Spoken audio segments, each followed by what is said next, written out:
100 years ago, the world was drawn into what was called the Great War. 17 million people died over the course of 4 years in a conflict that laid the foundation for wars that continue today.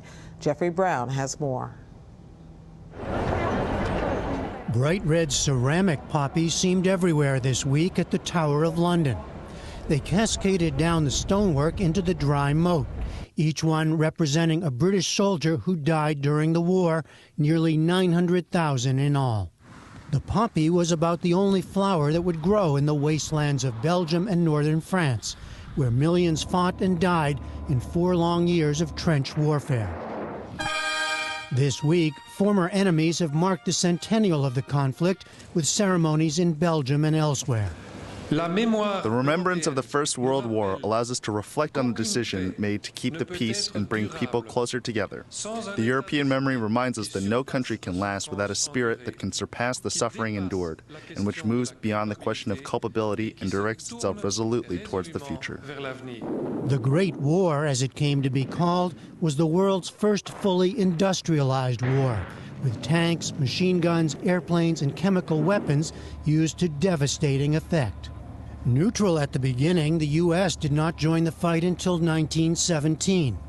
The American commander, General John Blackjack Pershing, recorded this appeal to the home front, thought to be the first from a battlefield.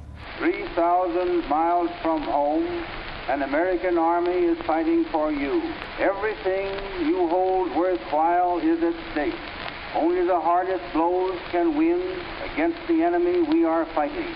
Ultimately, more than 4 million Americans fought, 116,000 died, and 200,000 were wounded.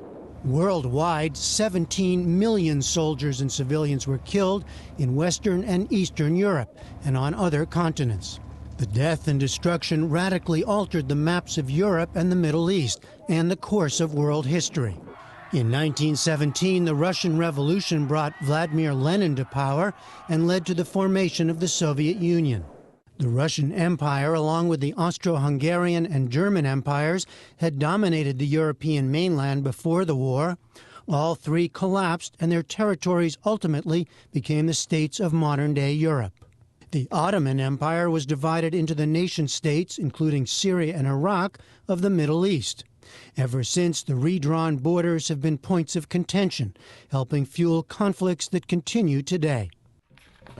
French President François Hollande took note of that Sunday, saying if France and Germany can live in peace, so too can the Middle East. To those who are losing hope about the peace process in the Middle East, we couldn't send a more beautiful message than today's. France and Germany's history proves that determination can overcome fatality, that two people who were viewed as hereditary enemies can, within a few years, reconcile. World War I ultimately ended with the Treaty of Versailles, signed in Paris in 1919.